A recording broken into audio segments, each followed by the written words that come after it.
Hi hello എല്ലാവർക്കും Sabas cooking വേൾഡിൻ്റെ പുതിയൊരു വീഡിയോയിലേക്ക് സ്വാഗതം. ഇന്നത്തെ നമ്മുടെ റെസിപ്പി ലഞ്ചിനും അതുപോലെ തന്നെ ഡിന്നറിനും ഒരുപോലെ ഉണ്ടാക്കാൻ പറ്റിയ, അതുപോലെ ഗസ്റ്റെല്ലാം വരുമ്പോൾ ഉണ്ടാക്കി കൊടുക്കാൻ പറ്റിയ അടിപൊളി അഫ്ഗാനി ചിക്കനും നല്ലൊരു ഗീ റൈസിൻ്റെ റെസിപ്പിയാണ്.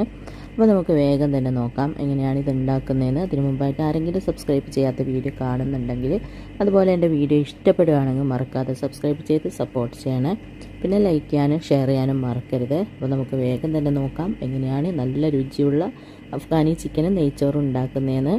ആദ്യം തന്നെ നമുക്ക് ചിക്കൻ ഒന്ന് മാരിനേറ്റ് ചെയ്ത് വെക്കാം. അതിന് വേണ്ടിയിട്ട് 1 കിലോ ചിക്കൻ ചെറിയ കഷ്ണങ്ങളാക്കിയിട്ട് നന്നായിട്ട് കഴുകി അതിൻ്റെ വെള്ളമൊക്കെ കളഞ്ഞെടുത്തതാണ്. ഈ ഒരു വലുപ്പത്തിലാണ് കേട്ടോ ഞാൻ കട്ട് ചെയ്തെടുത്തിന്. വലുപ്പമൊക്കെ നിങ്ങളുടെ ഇഷ്ടത്തിനനുസരിച്ചിട്ട് ആക്കുക. ഇനി ഇതിലേക്ക് 1 ലെമൺ മുഴുവനായിട്ട് അങ്ങ് പിഴിഞ്ഞു കൊടുക്കുക. പിന്നെ 1 ടേബിൾ സ്പൂണോളം കുരുമുളകിൻ്റെ പൊടി, ആവശ്യത്തിനുള്ള ഉപ്പ്. നമ്മൾ ഈ ഒരു അഫ്ഗാനി ചിക്കനിൽ മുളക് പൊടിയൊന്നും ചേർക്കുന്നില്ല കേട്ടോ. പിന്നെ 1 കപ്പ് നല്ല കട്ട തൈര്, അധികം പുളിയില്ലാതെ നല്ല കട്ട തൈര് എടുക്കുക. പിന്നെ 1 ടേബിൾ സ്പൂണോളം കസ്തൂരി മേത്തി ഇതാ കയ്യിൽ വെച്ചിട്ടൊന്ന് പൊടിച്ചിട്ട് ചേർത്ത് കൊടുക്കുക.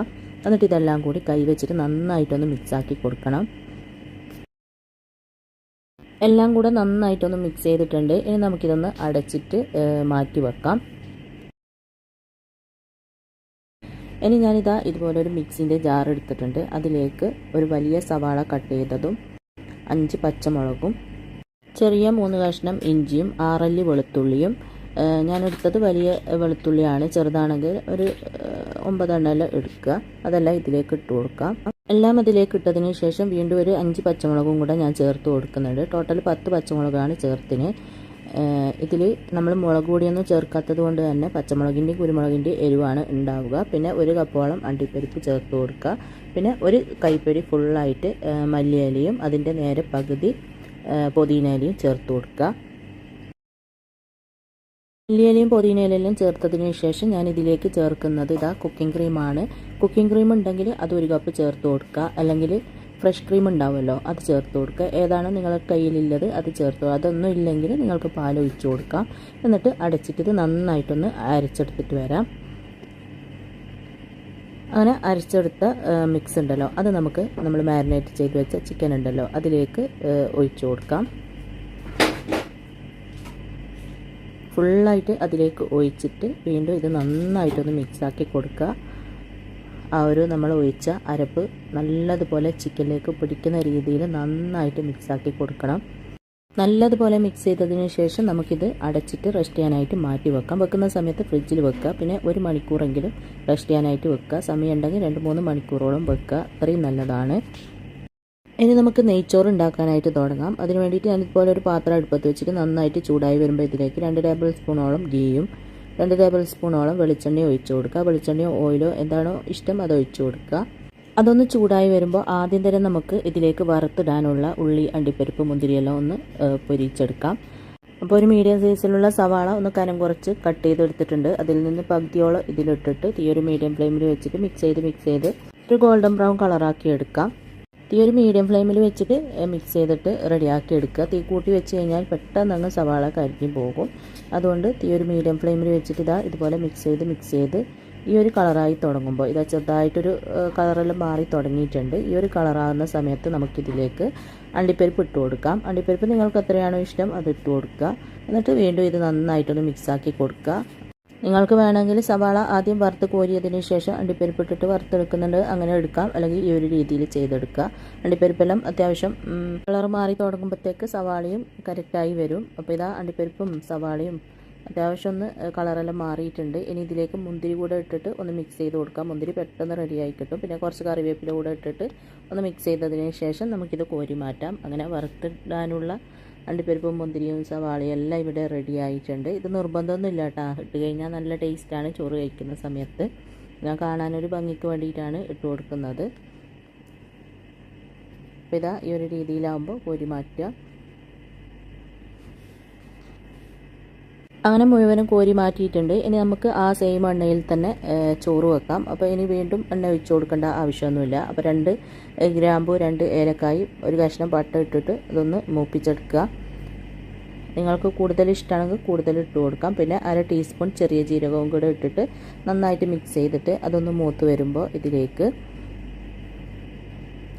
ഒരു ചെറിയ കഷ്ണം സവാള കട്ട് ചെയ്തത് ഇട്ട് കൊടുക്കുക.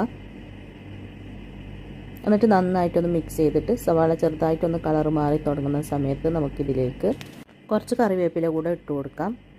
അതൊന്ന് മിക്സാക്കി കൊടുക്കുക. കറിവേപ്പില അത്യാവശ്യം മൂത്ത് വരുമ്പോൾ 1 ടേബിൾ സ്പൂണോളം ഇഞ്ചി വെളുത്തുള്ളി പേസ്റ്റ് ഇട്ട് കൊടുക്കുക. എന്നിട്ട് അതും കൂടെ നന്നായിട്ടൊന്ന് മിക്സാക്കി കൊടുക്കുക.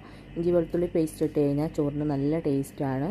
അപ്പോൾ അതൊന്ന് ഇട്ടിട്ട് അതിൻ്റെ ആ ഒരു പച്ച ടേസ്റ്റെല്ലാം മാറുന്നത് വരെ നന്നായിട്ടൊന്ന് മിക്സാക്കി കൊടുത്തതിന് ശേഷം നമുക്കിതിലേക്ക് വെള്ളം ഒഴിച്ച് കൊടുക്കാം. നമ്മൾ എത്രയാണോ അരി എടുക്കുന്നത് 1 കപ്പ് അരിക്ക് 2 കപ്പ് എന്ന അളവിന് വെള്ളം ഒഴിച്ച് കൊടുക്കുക. അപ്പോൾ ഈ ഒരു കപ്പിന് 2 കപ്പ് അരിയാണ് ഞാൻ എടുത്തിന്. അപ്പോൾ 4 കപ്പ് വെള്ളമാണ് ഞാൻ ഇതിലേക്ക് ഒഴിച്ച് കൊടുക്കുന്നത്. ഒന്നിക്ക് നമുക്കിതുപോലെ ചെയ്തെടുക്കാം, അല്ലെങ്കിൽ വറുത്തിട്ട് വെള്ളം ഒഴിച്ചിട്ട് അങ്ങനെയും ചെയ്യാം. ഇനി ഇതിലേക്ക് ആവശ്യത്തിനുള്ള ഉപ്പ്, ചെറിയ കഷ്ണം ക്യാരറ്റ് ചെറുതായിട്ട് കട്ട് ചെയ്തതും കൂടെ ചേർത്തിട്ട് നന്നായിട്ടൊന്ന് മിക്സ് ചെയ്തിട്ട് ഇതൊന്ന് അടച്ചു വെക്കാം. നല്ലതുപോലെ തിളക്കുന്നത് വരെ അടച്ചു വെക്കുക. അപ്പോൾ ഇതാ നല്ലോണം തിളക്കാൻ തുടങ്ങിയിട്ടുണ്ട്. ഇനി നമുക്കിതിലേക്ക് അരി ഇട്ട് കൊടുക്കാം. അപ്പോൾ നമ്മൾ വെള്ളം ഒഴിച്ച് കൊടുക്കുന്ന കപ്പ് കണ്ടിട്ടുണ്ടല്ലോ, ആ ഒരു കപ്പിന് 2 കപ്പ് ജീരകശാല റൈസാണ് എടുത്തിന്. അത് നന്നായിട്ട് കഴുകിയതിന് ശേഷം അതിൻ്റെ വെള്ളമൊക്കെ അരിപ്പയിൽ ഇട്ടിട്ട് കളഞ്ഞിട്ടുണ്ടേനു. അത് ഇതിലേക്ക് ഇട്ടിട്ട് ഹാഫ് ലെമണും കൂടെ പിഴിഞ്ഞിട്ട് നന്നായിട്ടൊന്ന് മിക്സാക്കി കൊടുക്കുക. ഇനി ഇത് ഇവിടുന്ന് നന്നായിട്ട് തിളച്ച് അതിലെ വെള്ളമൊക്കെ വറ്റട്ടെ. വെള്ളം വറ്റിയതിന് ശേഷം മാത്രമാണ് നമ്മളിത് അടച്ചു വെക്കുന്നത്. ആ ഒരു സമയം കൊണ്ട് നമ്മൾ ചിക്കൻ മാരിനേറ്റ് ചെയ്ത് വെച്ചിട്ട് 1 മണിക്കൂറോളം കഴിഞ്ഞിട്ടുണ്ടെങ്കിലും അതൊന്ന് പൊരിച്ചെടുക്കാം. അപ്പോൾ ഇതാ ഇതുപോലെ ഒരു പാത്രം അടുപ്പത്ത് വെച്ചിട്ട് നന്നായിട്ടൊന്ന് ചൂടാക്കിയിട്ടുണ്ട്. അതിലേക്ക് ഒരു 3-4 ടേബിൾ സ്പൂണോളം ബട്ടർ ഇട്ട് കൊടുക്കുക. ബട്ടറിൽ തന്നെ പൊരിക്കുക കേട്ടോ, അപ്പോഴാണ് നല്ല ടേസ്റ്റ് ഉണ്ടാവുക. ഇനി ഇതിലേക്ക് ബട്ടർ ഒന്ന് ചൂടായി വരുമ്പോൾ ഇതിലേക്ക് നമ്മൾ മാരിനേറ്റ് ചെയ്ത് വെച്ച ചിക്കൻ ഇതാ ഓരോന്നോരോന്നായിട്ട് എടുത്തിട്ട് നന്നായിട്ടൊന്ന് കുടഞ്ഞതിന് ശേഷം ഇട്ട് കൊടുക്കുക. ആ ഒരു ഗ്രേവി അതിലുണ്ടായിക്കോട്ടെ, അത് നമുക്ക് പിന്നീട് ആവശ്യമുണ്ട് കേട്ടോ. അതുകൊണ്ട് ഗ്രേവിയിൽ നിന്ന് ഓരോ ചിക്കനും ഇതുപോലെ ഒന്ന് കുടഞ്ഞിട്ട് ഇതിലേക്ക് ഇട്ട് കൊടുക്കുക. ഇതിപ്പോൾ 2 പ്രാവശ്യം ഫ്രൈ ചെയ്യാനുള്ള ചിക്കൻ ഉണ്ട് എൻ്റെത്. അപ്പോൾ ഇതാ ഇതുപോലെ ഒന്ന് ഇട്ട് കൊടുത്തിട്ടുണ്ട്. അത് അവിടുന്ന് ഫ്രൈ ആവട്ടെ. ഈ ഒരു മീഡിയം ഫ്ലെയിമിൽ വെച്ചിട്ട് ഫ്രൈ ചെയ്തെടുക്കുക കേട്ടോ. തീ കൂട്ടി വെച്ച് കഴിഞ്ഞാൽ കരിഞ്ഞു പോകും. അപ്പോഴത്തേക്ക് ഇതാ ചോറിലെ വെള്ളമൊക്കെ അത്യാവശ്യം നല്ലതുപോലെ തന്നെ വറ്റിയിട്ടുണ്ട്. ഇനി ഇത് നന്നായിട്ടൊന്ന് മിക്സ് ചെയ്തതിന് ശേഷം നമുക്ക് ഇതൊന്ന് മുകൾ ഭാഗമൊക്കെ ലെവലാക്കിയിട്ട് ചെറിയ തീയിൽ ഒരു 6-7 മിനിറ്റോളം ഒന്ന് അടച്ചു വെക്കാം. ചെറിയ തീയിൽ തന്നെ വെക്കുക കേട്ടോ. അപ്പോഴത്തേക്ക് ചോറ് നന്നായിട്ട് കറക്റ്റായിട്ട് വെന്ത് കിട്ടും. അപ്പോൾ ഇതാ ഇതുപോലെ ഒന്ന് മുകൾ ഭാഗമെല്ലാം ലെവലാക്കി കൊടുത്തിട്ടുണ്ട്. ഇനി ഇതൊന്ന് അടച്ചു വെക്കാം. ഇനി നമുക്ക് ചിക്കൻ ഒന്ന് മറിച്ചിട്ട് കൊടുക്കാം. ചിക്കൻ ഒരുപാടങ്ങ് ഫ്രൈ ഒന്നും ആവണ്ട, ഒരു ഹാഫ് ഫ്രൈ ആയാൽ മതി. ഈ ഒരു രീതിയിലാവുന്ന സമയത്ത് ഒന്ന് മറിച്ചിട്ട് കൊടുക്കുക.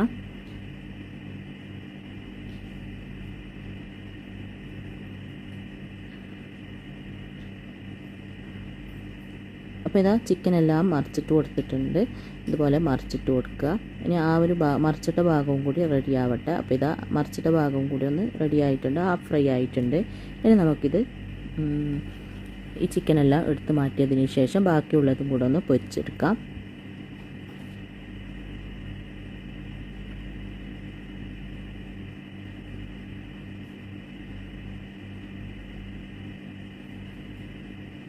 ഞാനതിൻ്റെ ആ ഒരു അടിഭാഗത്ത് ഒട്ടിപ്പിടിച്ച ഗ്രേവി അടക്കം പറ്റിപ്പിടിച്ചതെല്ലാം കൂടെ ഒന്ന് ഇങ്ങേക്ക് മാറ്റുന്നുണ്ട്. അടുത്ത ചിക്കൻ ഇട്ട് കൊടുക്കുമ്പോൾ കരിയും അല്ലെങ്കിൽ, അതുകൊണ്ട് ഇതുപോലെ നന്നായിട്ട് തന്നെ ആ ഗ്രേവി ഒട്ടിപ്പിടിച്ചതെല്ലാം വടിച്ചെടുത്തിട്ട് വീണ്ടും ബട്ടർ ഇട്ടതിന് ശേഷം ബാക്കിയുള്ള ചിക്കനും കൂടെ ഇട്ട് കൊടുക്കുക. അപ്പോഴത്തേക്ക് ഇതാ നമ്മുടെ ചോറ് ചെറിയ തീയിൽ അടച്ചു വെച്ചിട്ട് ഒരു 7 മിനിറ്റോളം ആയിട്ടുണ്ടേനു. ഇനി ഇതൊന്ന് തുറന്നിട്ട് വീണ്ടും നന്നായിട്ടൊന്ന് മിക്സാക്കി കൊടുക്കുക. നോക്കാം നമുക്ക് അരി നന്നായിട്ട് വെന്തിട്ടുണ്ടോ എന്ന്.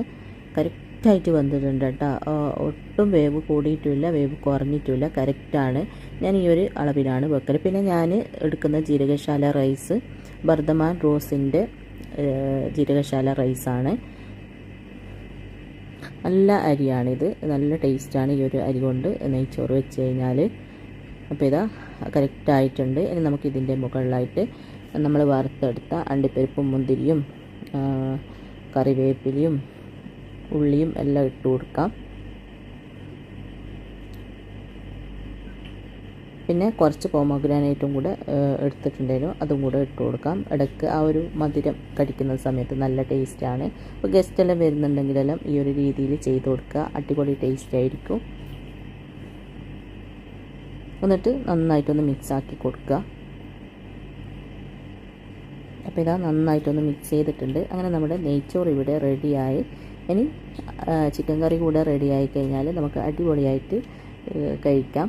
വീണ്ടും ഞാൻ കുറച്ചും കൂടെ അണ്ടിപ്പരിപ്പ് മുന്തിരിയെല്ലാം ഇതിൻ്റെ മുകളിൽ ഇട്ട് കൊടുത്തിട്ടുണ്ട്. ഇനി ഇതൊന്ന് അടച്ച് മാറ്റി വെക്കാം. അടുപ്പ് ഓഫാക്കിയതിന് ശേഷം അടച്ച് മാറ്റി വെക്കുക കേട്ടോ.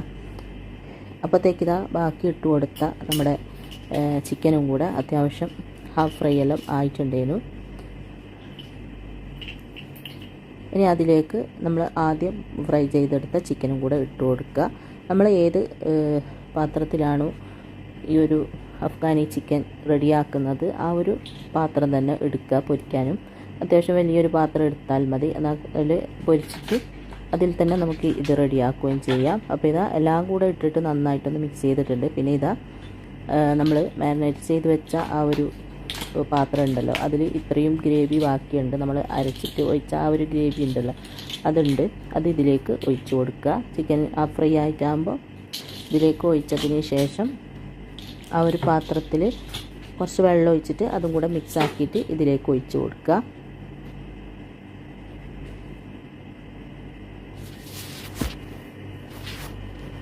അങ്ങനെ ഒഴിച്ച് കൊടുത്തിട്ടുണ്ട്. ഇനി ഇത് നല്ലതുപോലെ ഒന്ന് മിക്സാക്കി കൊടുക്കുക. നന്നായിട്ട് മിക്സാക്കി കൊടുത്തതിന് ശേഷം നമുക്കിത് അടച്ച് വെച്ചിട്ട് നല്ലതുപോലെ ഒന്ന് തിളപ്പിക്കണം. അപ്പോൾ ഇതുപോലെ നന്നായിട്ടൊന്ന് മിക്സ് ചെയ്ത് കൊടുത്തിട്ടുണ്ട്. ഇനി നമുക്കിത് തീ ഒരു മീഡിയം ഫ്ലെയിമിൽ വെച്ചിട്ട് അടച്ച് വെച്ചിട്ട് നന്നായിട്ടൊന്ന് തിളപ്പിക്കാം. അപ്പോൾ ഒന്ന് തിളക്കാൻ തുടങ്ങിയിട്ടുണ്ട്. ഇനി തുറന്നിട്ടൊന്ന് മിക്സാക്കി കൊടുക്കുക. അങ്ങനെ ഒരു 2-3 പ്രാവശ്യം ഒരു 5 മിനിറ്റ് എല്ലാം ആകുമ്പോൾ തുറന്നിട്ട് മിക്സാക്കി കൊടുക്കണം. എന്നിട്ട് ഉപ്പെല്ലാം നോക്കിയിട്ട് ആവശ്യത്തിനുള്ള ഉപ്പ് ചേർത്ത് കൊടുക്കുക. ഉപ്പിൻ്റെ കുറവുണ്ട്, ഞാൻ കുറച്ച് ഉപ്പിട്ട് കൊടുക്കുന്നുണ്ട്. പിന്നെ ഒരു 1/2 ടീസ്പൂണോളം ഗരം മസാല കൂടെ ഇതിലേക്ക് ഇട്ട് കൊടുത്തിട്ടുണ്ട്. അതും കൂടെ ചേർത്തിട്ട് വീണ്ടും നന്നായിട്ടൊന്ന് മിക്സാക്കിയതിന് ശേഷം വീണ്ടും അടച്ച് വെക്കുക. ഇത് അടിപൊളി ടേസ്റ്റാണ് കേട്ടോ. നെയ്ച്ചോറിന് മാത്രമല്ല, കുബൂസിൻ്റെ കൂടിയും ചപ്പാത്തിൻ്റെ കൂടിയും പൊറോട്ടൻ്റെ കൂടെ നാൻ്റെ കൂടെയൊക്കെ അടിപൊളി ടേസ്റ്റാണിത്. അങ്ങനെ മിക്സ് ചെയ്തതിന് ശേഷം ഒന്ന് വീണ്ടും അടച്ച് വെക്കുക. അപ്പോൾ അടച്ച് വെച്ചിട്ടുണ്ട്. അടച്ച് വെച്ചിട്ട് ഒരു 5-6 മിനിറ്റോളം കഴിഞ്ഞിട്ടുണ്ട്. ഇനി ഇതൊന്ന് തുറന്നിട്ട് നന്നായിട്ട് മിക്സാക്കി കൊടുക്കുക. ചിക്കനെല്ലാം നല്ലതുപോലെ തന്നെ വെന്തിട്ടുണ്ട് കേട്ടോ. ഹാഫ് വേവ് നമ്മൾ പൊരിച്ചെടുത്തു, ഹാഫ് ഈ ഒരു ഗ്രേവിയിലിട്ട് തിളപ്പിച്ച് വേവിച്ചു. അങ്ങനെ നന്നായിട്ട് തന്നെ ഒരു 10-12 മിനിറ്റോളം ഗ്രേവിയിൽ ഇത് തിളച്ചിട്ടുണ്ട് കേട്ടോ. നന്നായിട്ട് തന്നെ റെഡി ആയിട്ടുണ്ട്. ഗ്രേവിയെല്ലാം അത്യാവശ്യം തിക്കായിട്ടുണ്ട്. ഇനി ഇതിലേക്ക് കുറച്ച് മല്ലിയില കട്ട് ചെയ്തതും കൂടെ ഇട്ടിട്ട് വീണ്ടും നന്നായിട്ടൊന്ന് മിക്സാക്കി കൊടുക്കാം.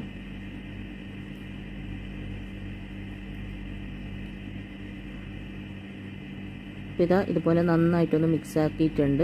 അങ്ങനെ നമ്മുടെ അഫ്ഗാനി ചിക്കൻ ഇവിടെ റെഡി ആയിട്ടുണ്ട്. ഇനി അടുപ്പ് ഓഫാക്കിയതിന് ശേഷം നമുക്കിതിൻ്റെ മുകളിലായിട്ട് കുറച്ച് കുക്കിംഗ് ക്രീം ഇതുപോലെ ഒന്ന് ഒഴിച്ചു കൊടുക്കാം. കുറച്ചൊന്ന് ചൂടാറുമ്പോൾ ഇതൊന്നും കൂടെ കുറുക്കും കേട്ടോ.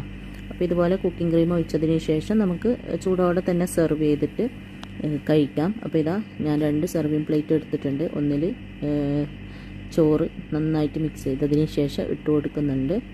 നെയ്ച്ചോറും അഫ്ഗാനി ചിക്കനും അടിപൊളി ടേസ്റ്റാണ് കേട്ടോ. അപ്പോൾ ഇതുപോലെ നെയ്ച്ചോറ് ഇട്ട് കൊടുത്തിട്ടുണ്ട്.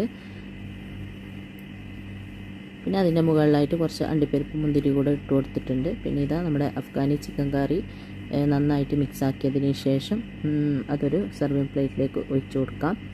അപ്പോൾ എല്ലാവരും ഇതൊന്ന് ട്രൈ ചെയ്ത് നോക്കുക. അടിപൊളി ടേസ്റ്റാണ്. എത്ര കഴിച്ചാലും മതിയാവില്ല എന്നെല്ലാം പറയലില്ല. അതുപോലെയാണ് ഈ ഒരു അഫ്ഗാനി ചിക്കൻ്റെ ടേസ്റ്റ്. അപ്പോൾ എല്ലാവരും ഉണ്ടാക്കി നോക്കിയിട്ട് ഇഷ്ടമായ അഭിപ്രായം പറയാനും ലൈക്ക് ചെയ്യാനും ഷെയർ ചെയ്യാനൊന്നും മറക്കരുത്. എപ്പോഴും പറയുന്നത് പോലെ സബ്സ്ക്രൈബ് ചെയ്യാതെ കാണുന്നവർ സബ്സ്ക്രൈബ് ചെയ്ത് സപ്പോർട്ട് ചെയ്യാനും മറക്കരുത്. അപ്പോൾ ഇൻഷാ അല്ലാഹ് അടുത്ത പുതിയ വീഡിയോ ആയിട്ട് നമുക്ക് വീണ്ടും കാണാം.